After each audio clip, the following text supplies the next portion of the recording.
Hello there and welcome back to War Thunder. Today I want to present you some tanks, or all the tanks from the 1.81 dev server. It was on very short notice. I don't know how long the dev server is open yet, so I make just a run through the tanks, and I hope that I can also make a video about the helicopters. There are so many helicopters for both the Americans and the Russians. They deserve their own video, but otherwise the video would just get like, I don't know, 20, 30, 40, 50 minutes long, something along the lines like this. Everything is subject to change, and also this will be a very expensive patch in terms of silver line. I just spent 30 million silver lines on just getting the vehicles into a crew and upgrading them to an expert crew. That cost me 30 million silver lines. The majority of vehicles are either helicopters or high tier tanks. So yeah, it's gonna be an expensive patch. You better grind some silver lines. And now we begin from the left to the right, go through all the nations, and I show you all the tanks that I came across. And while I talk a little bit about the statistics, you might see some background footage in terms of a test drive. So yeah, and then one last change. Look at this. We have now a separate queue for ships, and that is nice. This is the first time since patch 1.35 along the lines they removed that. Back in the days it was like down here somewhere. So yeah, let's begin with the M247 Sergeant York. Now, it is not the prettiest SPA, it is a battle rating of 8.0, and it's not an upgrade, it's more like a side grade from the M163. It might not suffer from hull break, and its selling point should be the 40mm dual Bofors L70s with a decent rate of fire, good gun handling, and 300 shots per minute. However, they are also equipped with some proximity fuse high explosive shells, but you have no pure high HE belt. So you always have an armor piercing belt in the clip with 76mm of penetration, which is good and bad, but the just blast radius of a 40mm HE shell versus an aircraft is not that great. So mostly you will rely on direct hits. But it still, you know, at least has the advantage of having the aiming reticle from the radar. Yeah, it is based on the hull of a Patton, and so it might not be vulnerable to hull break. I think that's the best thing that I can say about it. It's not a game changer. Next up, we have the M1LP, I guess, and this is a modified M1 Abrams. Where the modification itself is, it must be in the armor somewhere. I didn't have the time to really compare the two, but it looks awesome as always, and I really fancy the skin, the 3D model. In comparison to the other M1, it shares the same battle rating. It is a follow-up research. It has the very same ammunition, mostly the same statistics, so it is more or less a backup tank. Yeah, I think it's really nice, but again, not a game changer.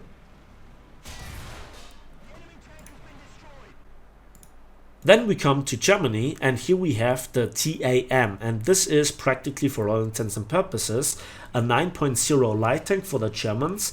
That is a Leopard A1A1 with the same ammunition choice and even the upgraded APFSTS round, and yeah, it features the hull of the Begleitpanzer 57 if I'm not mistaken, so it also can scout. The horsepower to ton ratio exceeds 20, which is good, and yeah, it actually is the foundation for the new German 9.0 lineup, at least when it comes to tanks, and that is followed up by the Leopard A1A1 L44, and this is Germany's new tier 5 premium tank with a battle rating of 9.0, so the counterpart to the American XM1, and yeah, it's practically again a Leopard A1A1 with a Rheinmetall L44 120mm smoothbore cannon.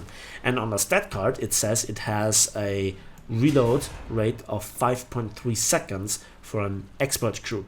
Now I think this will be changed, but you know, you have the DM13 APFSDS with 417mm of penetration and the DM12 with 650mm of heat penetration. I think this is a so much better premium tank, battle rating for battle rating, than the overall MKPZ M47, of which I personally think it's usable, but you get very soon tired of it. The third tank of the new German tanks is the M48A2 GA2, and it is an 8.0 tech tree tank, and it comes after the Leopard 1 with still a battle rating of 7.7, so 8.0, and it features, surprise surprise, an L7 gun, 7.1 seconds reload. The turret armor is big, weak cupola, very flat turret armor, easy to penetrate. The hull might be a bit bouncy, but that's about it. And the stock grind again at 8.0 without a stabilizer, with just having the same ammunition as the Leopard 1. Well, it looks different, let's give it that. And that's it for Germany. So let's move on to the Soviets, and again, so many helicopters. And the Soviets also get now a 9.0 rank 5 premium tank, the T-55 AM1, aka the Cyborg tank. So with all the add-on armor and this very cool camouflage that I bought for it, which I really fancy, I think it's a very good looking tank. But how does it perform? Well, I think it's okayish. It might be not as fancy as the XM1 or the Leopard A1A1 L44, simply because of the lack of speed in comparison, and also the gun is very old school. If we have a look at the modification, we have an APDS round, we have the highest battle rating APCBC round in the game, 240mm of penetration with a HE filler. Then we also have an APFSDS round with 335mm penetration, and also a heat shell with 390mm of penetration, which nobody ever will use because there is an ATGM being fired from this 100mm gun that has 600mm of penetration and a range of 4 kilometers. Perfectly for sniping American helicopters, I guess.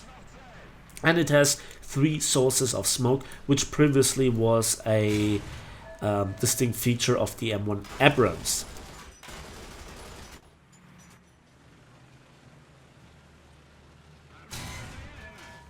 Now, the Soviets also get the T-80B, which I nearly forgot, and I'm sorry about this. It is a very cool looking tank, but for all intents and purposes, it's a T-64B with actually the same firepower, the same ammunition, and also just a gas turbine that seems to give it a bit more flexibility and mobility also in reverse.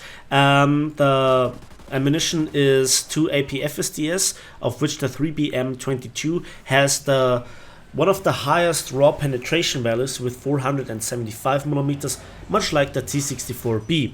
Then we have not so spectacular heat FS for that battle rating, 10.0, 550mm. Nobody uses this because there are 2 other chemical energy based weapons, which are the 30F26 HE shell, which is very good for blapping some tanks just under the gun and splashing them to death, bypassing their big composite armor and other things like this, with 47mm of high explosive penetration.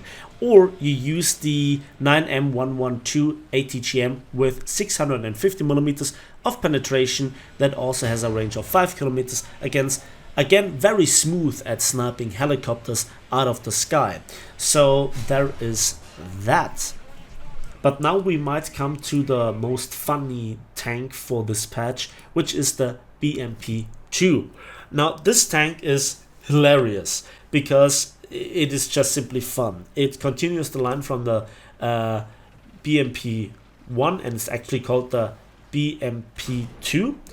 Surprise, surprise. And it's equipped with a 30mm 2A42 automatic cannon with a rate of fire of 550 shots per minute turret rotation speed reaching 30 degrees per second, and a vertical guidance from -5 to 74 degrees.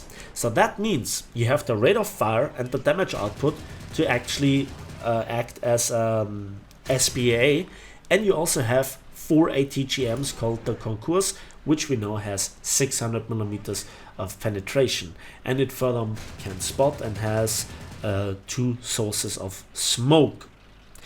That then brings us to, I guess, the biggest loser, and this is the British Warrior.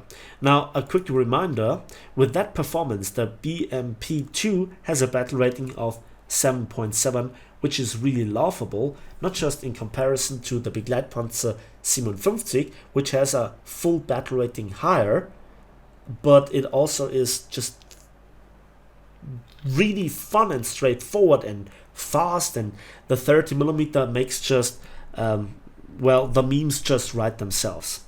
And then we have the Warrior, and while it might at first glance seem like a similar development, it's completely different. You have twice the turret rotation speed, but the gun, which is also a 30mm L21A1, sucks.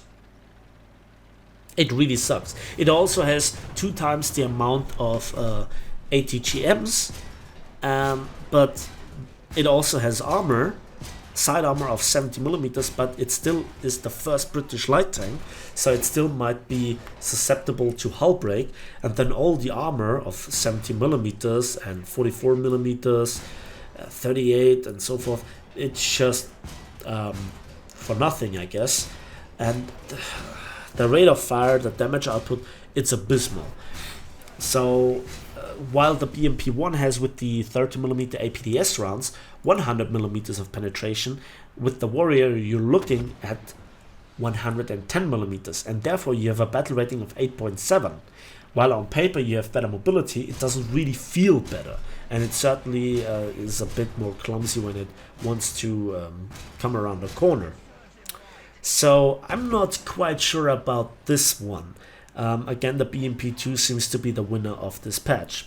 Then we come to the only ship in this presentation, which is the only ship for the British that we have in this iteration on the dev server at least, which is the MTB-1 series. And just look at this, I don't know, Al Capone thing. It has two quadruple 7.72mm Lewis machine guns, limited amount of ammunition, and it's just submachine guns in a turret. Oh god,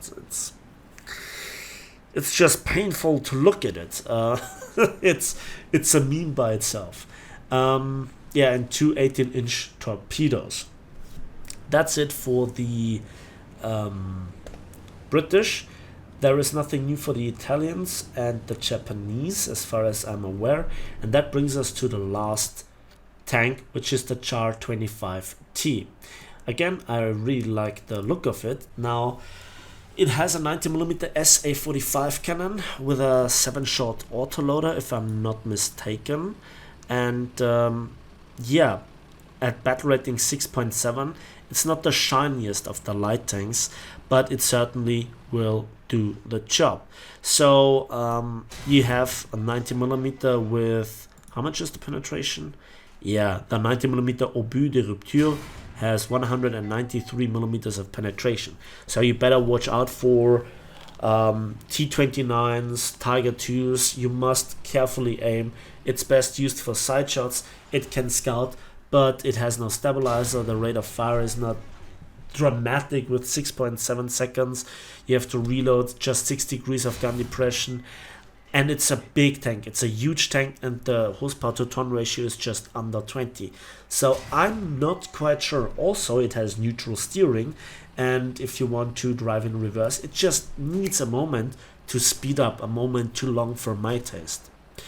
So that's it for this rough overlook. I hope I could give you some vital information, a first rough idea what those tanks might be. Again, everything is subject to change, the stats are not final, take it with a grain of salt, and at the end there is nothing left to say except for thanks for watching, thanks for listening, please give this video a like if you did, subscribe if you want to see more, and we'll see each other in the skies, on the waves, and on the battlefields of War Thunder.